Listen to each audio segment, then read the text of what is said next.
Hey everyone, in this video we're going to look at how we synthesize percussive sounds using the operator device in Live.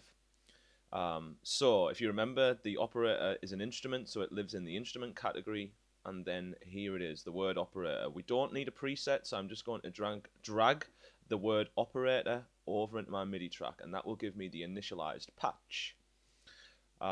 Cool, and the instrument should appear at the bottom of your screen just like this.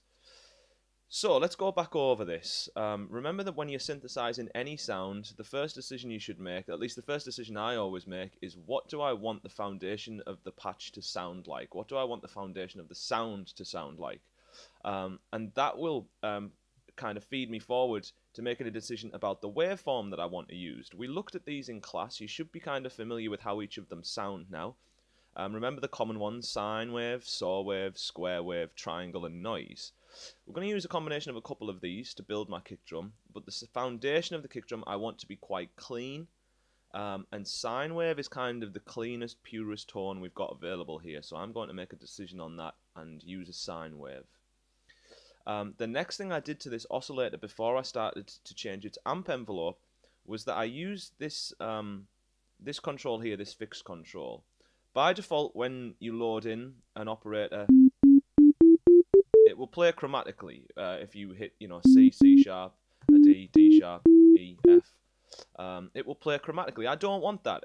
A kick drum is not particularly a tuned instrument. There is some tuning that goes into a kick drum, but it doesn't play chromatically. It's not like a keyboard or a piano.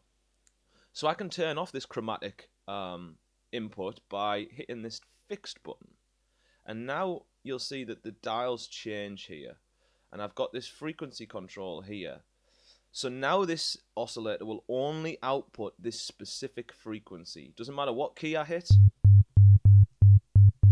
it will always output 100 Hertz. So I'm going to use this frequency control. I'm not going to leave it at 100 Hertz, although that is quite a suitable range for a kick drum. I'm going to drop mine a little bit, say like 65. Something like that, nice and beefy. Remember that a kick drum has a lot of low end, a lot of sub, and it also has some other things, some presence that we're going to add with other oscillators. I'm just going to use this oscillator to design the kind of the main bulk and the main weight of my kick drum. So around between 50 and 65 I'm going to go. I might end up tweaking this as I go, but 65 is fine for now. No, let's move it to 60. Okay, cool. So what decisions have I made here? I've decided I wanted to use a sine wave, and then I decided I wanted to fix that frequency of the sine wave to 60 Hertz for the weight of the kick drum. So the next set of decisions we have to make are to do with the amplitude envelope. Something we didn't look at in class here. Notice when I've changed the waveform, it's jumped me into this oscillator view. And I want to get back to my amplitude envelope. So see these words here, we've got envelope and we've got oscillator. I can click those and it changes the main display between the envelope and oscillator view. So if ever you get lost and you feel like you don't know where your amplitude envelope is, look for this word and select. Okay, so the amplitude envelope, here we go. This is where the majority of the work's going to come into play. We need to think about the sound of a kick drum. The kind of stages of the volume of the sound of a kick drum, and we've got to relate that to synthesis terminology, and we're going to relate it now to our ADSR, our amplitude envelope: attack, decay, sustain, and release. So let's take them one by one. The attack of a kick drum. A kick drum can be heard as soon as it is hit. It does not fade in to its peak volume. When a drummer hits the pedal for a kick drum, you will hear the sound immediately. So for me, I'm relating that to synthesis terminology. I know that means that my sound needs a very short attack. 0 millisecond attack. So that as soon as you hit the key, the sound comes through. We do not want a fade in. If I increase this this attack parameter, we get a ramp up to the main peak volume. We don't want that. The majority of kick's characteristics are defined or can be heard in the first kind of attack transient, so it's really important we have a short attack. Cool. I'm going to skip decay and release, and I'm going to move down to sustain. Again, you have to think about the sound of a kick drum and then relate it to your synthesis parameters here. A kick drum does not keep ringing out or keep playing for as long as the drummer has his foot held down. It doesn't work like that. So I know, I'm going to relate that to my synthesis knowledge. I know that that means that my synthesized kick drum sound should not have any sustain. And so I'm going to click and drag the sustain level all the way down from 0 dB all the way to minus infinity, which is essentially silence. So now when I press and hold my MIDI key, the note doesn't keep ringing out. It dies. It goes through its decay and release stages, and that's it. So that brings us on to our decay and release stages. So this is where, you're deciding how long you want your kick drum to sound. With very short values on your decay, the kick drum almost becomes just like a click. The more you push it out, the longer that kick drum sound will be.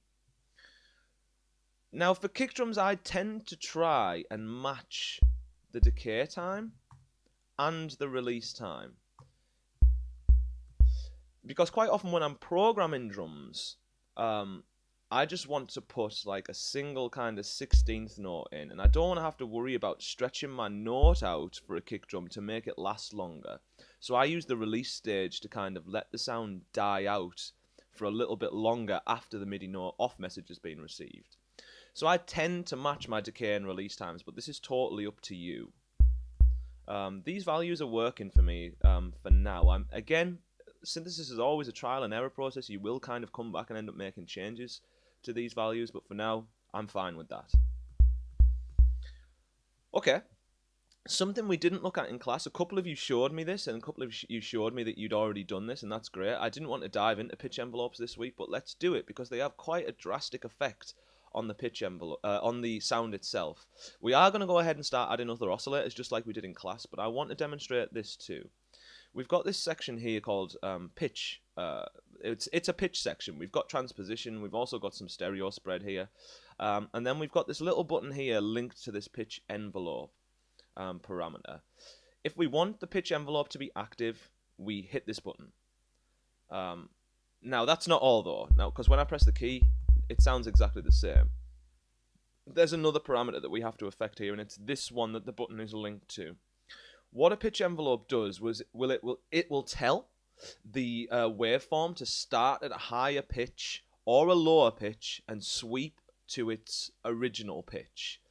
This parameter tells it which way it's going to swing from. So if I push this parameter all the way down to minus 100, the pitch will start 100% lower than its original note value, and then it will sweep up to its original note value. Now let me increase the decay here. So you can hear it, right? Kind of sweeps up. I'm going to go back the other way. And this is what I would get you to do for your kick drum sound here. Push your pitch envelope all the way up to 100%. And see how now we've got the pitch decaying. And the visual in the middle here, when we select the pitch envelope, shows us what's happening. We've got these values here, 12 semitones. That's the pitch that's the pitch value that it's going to come down from. If I increase this to 24, both of them. Let's keep going. It's the peak value that's the important one here. So we're setting a pitch that we want the sound to start at, and then we're telling it to come down to our original pitch over a period of time that's defined here. The decay time does that for us. So this is how long it's taken for that pitch modulation to occur. So there's quite a long pitch modulation, but with very short pitch modulations, you get this awesome kind of click on the kick drum sound itself. I've been a bit heavier. I'm going to maybe drop this down to like 16 or something. No, I kind of liked it a bit further up.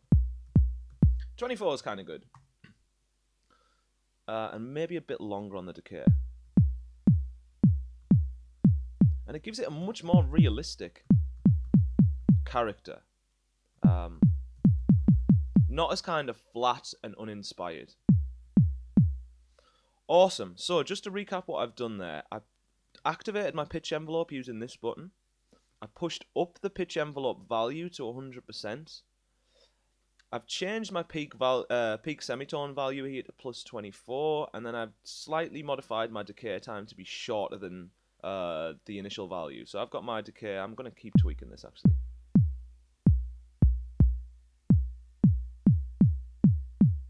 Yeah, I like it at around like 450. Experiment with this. You can see how much life it's adding to the sound. Cool. Got a pretty convincing kick drum sound happening already. I am going to go ahead and start to add extra oscillators into the mix now. Okay, but if you remember, there was something we had to bear in mind here.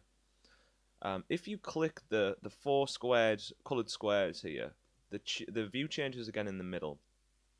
Remember that this is your oscillator routing. This is how the oscillators interact with each other, and each one of these graphs tells the oscillators to interact with each other in a different way. The first graph is like a very pure frequency modulation routing, where oscillator A is the only one that's generating sound, and B, C, and D are used for frequency modulation.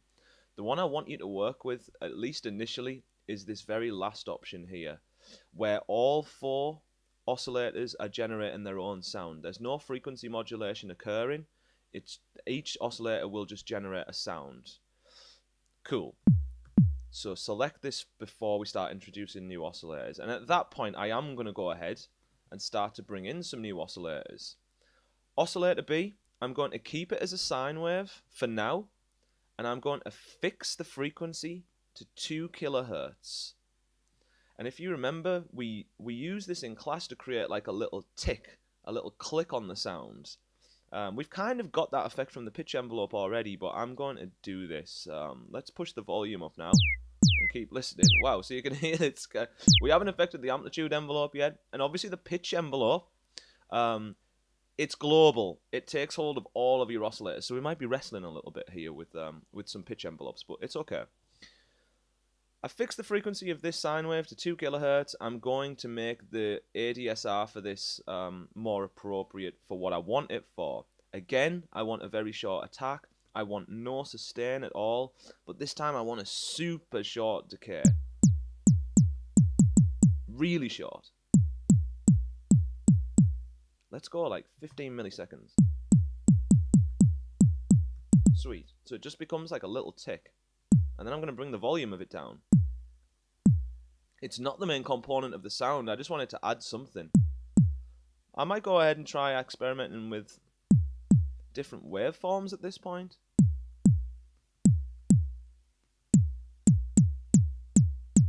No, let's go back. Kind of like the square though. It's got a grittier edge. Something like that. You get the idea. Cool, and let's do one more. Let's go oscillator C, but this time I'm going to use noise, and I did this in class. I'm going to use noise to try and emulate some air sound. Now it's difficult because I'm not really filtering the sound or anything here. I could really do with some filtering or EQ on just the noise channel, but hey ho, we'll just kind of go with it. Again, not a lot of sustain, in fact no sustain, but this time I am going to increase my attack value. Because I want the noise to kind of... I want it to occur after the main thud and the main click. And so for me that means dragging out the attack value to something more like that. Now it's a bit heavy-handed at the minute. I'm just going to tweak my values.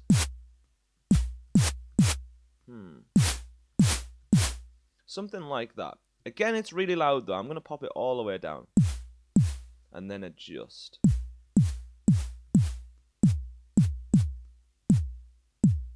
And I just want this to be barely there again. It's like the shadow of the sound.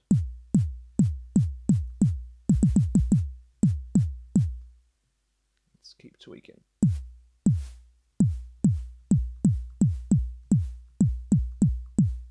See, that sounds kind of cool and kind of natural now, I think. Oh man, I could sit here and tweaking all day. I mean, it's not the most exciting sound yet, but it's up to you to make the sounds exciting. Remember to try not to dive straight for all your audio effects. Try and squeeze every last drop of life out of the synthesizer before you go ahead and start using audio effects. We have got some filters and things here that you can use to kind of affect the timbre of the sound. So go ahead and use those before you start to jump in and you know, lace up your channel strip with saturators and compressors and things. Okay, I've came out with a pretty crappy sound at the end of it, but whatever, yours will be fantastic, I'm sure. That's a kick drum. I want you to try and complete this again. Okay, the more that you do this, the better. Practice makes perfect, just like any instrument. And the other thing I want you to do, and I'd give you this challenge in class, a few of you completed it, I want you to try and use the same concepts here, start a new MIDI track, bring in a fresh operator, and this time I want you to try and create a snare drum or a hi-hat. Think about the initial oscillator. What do you want the foundation of your snare drum to sound like? And what waveform will you use to make it sound like that, okay? Think about it. Think about what a snare drum and a hi-hat sounds like. Would you use a sine wave for a snare drum, for the foundation of it? Would you use a square wave? I'm not going to say any more. That's your challenge. Once you've completed the kick drum exercise, try and make me a hi-hat, try and make me a snare drum too, okay? Save your patches, bring them into class, we'll take a listen. Okay, that's it for this video. Signing out. Peace, peace, peace.